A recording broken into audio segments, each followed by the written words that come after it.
নমস্কাৰ বন্ধুসকল, কি খবৰ? আজি যাই আছোঁ আমি জুবিন ক্ষেত্ৰ।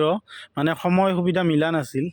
আজি অলপ সময় উলিয়াই কিনে আমি এতিয়া যাই আছোঁ জুবিন ক্ষেত্ৰক লগি।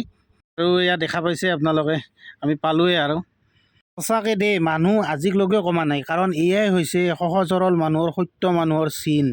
এইজন কোন আপোনালোকে চিনি পাইছে নেকি? চিনি পাইছে যদি ক'বচোন কমেণ্ট এটা কৰি।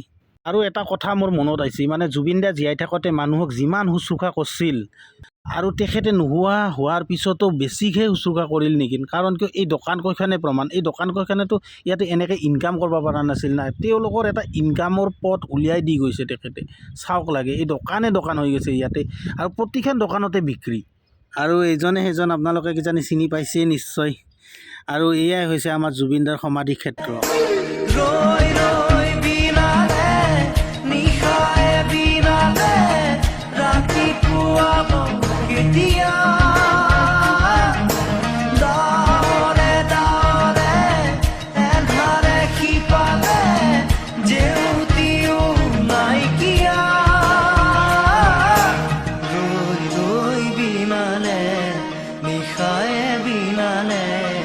ৰাতিপুৱা বলে কিমান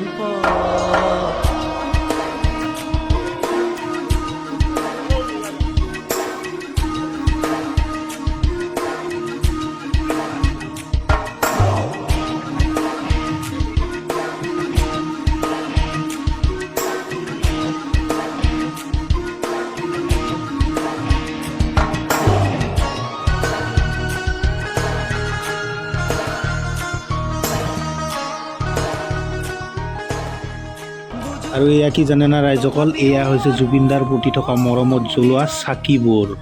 আৰু আমি সেইবাবে গৌৰৱেৰে ক'ব পাৰোঁ, আমি জুবিন দেশৰ মানুহ। জয় জুবিন দা। জানো বুজো তথাপিও নোৱাৰো নিজৰ মাজত তোমাকেই সামৰো।